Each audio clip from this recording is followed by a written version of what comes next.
Aggressive start by New Zealand, trying to level the series, the second of three T20 internationals before the action shifts to the Eden Gardens in Kolkata. In Ranchi, the first 10 overs have been very productive by the New Zealand batters. Let's just confirm to you how much of a platform they've set for that second 10 overs. 84 for 2, the kind of number they would have probably taken at the start of the innings. Maybe one wicket less, particularly Martin Guptill, who was going so well at the start of the innings, and Chapman too, who was so impressive in the first T20 international. What does the second 10 overs have in store? Let's try and get a little assessment for that on Cricbuzz Comm Box with Ajay Jadeja. First up, Ajay, Martin Guptill maybe going a little bit harder than even he normally goes at the start, but little landmark for him, just surpassing Virat Kohli in terms of becoming the highest T20 international run getter for now. Oh, what an achievement. I mean, to get to the top of the world at any number in any sport is an achievement, and that too to go past Virat Kohli, would give him that little stature or confidence, or contentment. Although, Martin Guptill's been around for much longer than Virat Kohli came into international cricket. So, yes, from that point of view, from numbers, yes, he gets to the top of the world. And those are numbers, when you talk of a long-term number, I think it's more how longevity that they've shown. Yes, they totally play differently. They're different styles of players. Kohli probably got there in fewer games, which is a surprise because, an opening batsman you think has more opportunities to get there. But when you go deeper into those numbers, you see why he's taken longer, because the average is about 20 runs difference per innings or per game. So, yes, he's gone past Kohli, but for me, Kohli still remains the world's number one.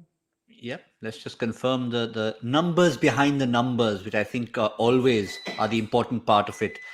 52 versus 32, and that's the kind of averages that we're talking about here. But let's continue with where we are. A little bit of deja vu. We talk about Martin Guptill doing a Brett Lee twice. And the reason why I say Brett Lee is because his ban was called 6 and out. And hence, previous game, hits a 6, gets out to Deepak Chahar. This game, hits a 6, gets out to Deepak Chahar. How about that? Yeah, it sounds like that band's name, and that's exactly how he's probably approached Deepak Chahar. Both games today, in fact, it was totally different. Start from first over. First ball, I think, is all that he nicked, and after that, he just, went after the bowling. I think the dew that we were talking about, the factor and how it affects. Today is a great example. I mean, maybe there's an answer to this dew problem. You start the game so late that the dew's already come in. So both teams play with those conditions. And now he got after Deepak Chahar, and Deepak Chahar has stayed on in the game. I mean, he hasn't got him out in first slip or covers or beaten him. Both these games, I mean, it's been, either deep square leg or, deep fine leg. Today was a little different mode. You saw a little couple of short balls from Deepak Chahar and Bhuvneshwar Kumar as well, which tells you, how much dew is already playing a role in it. But I think it's the approach that Guptill took towards Deepak Chahar, and that's how those wickets came, and that's why so many runs came. The approach was totally different, today.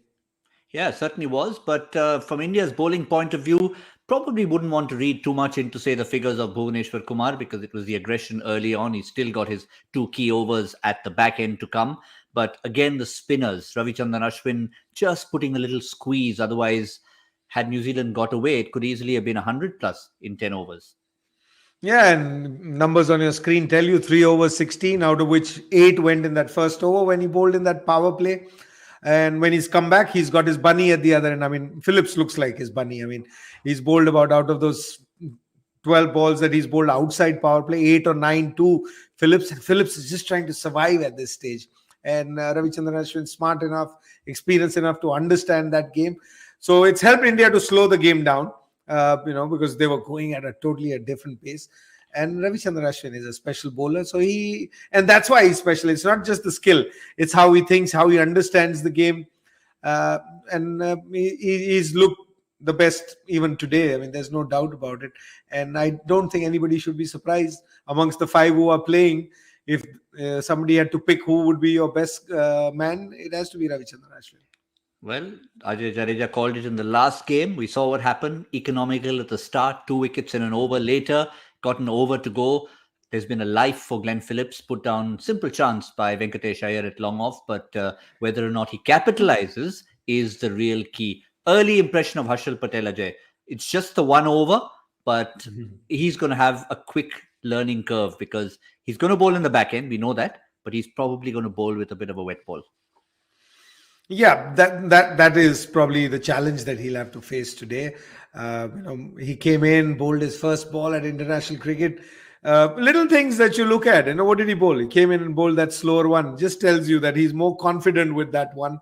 That's the ball that's got him here at international level. He went about doing what he does over the years. So when you've come in with so much of experience or so much toil that you've gone through, at least you're certain about what you want to do. So you saw that with Harshal Patel at the start of, although, I think I've got to give credit to Rohit Sharma there because, the way things were going, you'd normally think to bring in your seamer or bring in a certain bowler who's very good in situations like this. But Rohit Sharma probably understands that this is the first game, the man's getting an opportunity. Let me not throw him right in the middle. He waited for the power play to get over, brought him on, one over, nice and steady over from somebody. It's almost like an experienced campaigner. I think in this format, he's an experienced campaigner. He probably will win the race in the last part of this game. Bhuvi's got 2, he's got 3. If I had to pick, I think, he would probably give fewer and pick up more wickets than Bhuvi, at least in today's case. Huge ground helps guys who slow it down. We like that little race. Just to conclude, Cricbuzz Comm Box, having a look at New Zealand's batting. Remember, they've got Jimmy Neesham back in the lineup, so that all-round ability will be there. Another aggressive young keeper comes in Tim Seifert, and they wouldn't want to go beyond that. But with this batting to come, 84 in the first 10, are you still confident of the magical 183? Very close to my number for sure. I in fact feel that they probably just might go a few ahead, but very close to that number. Past, if I had to make a call, I think at this stage I'd say they probably just go past it by a few runs. Well, I can tell you they were on course to do that in the first game until they fell maybe 15 or 20 short. Will they make up for that first one? Will they take strides towards making it 1-1 in Ranchi?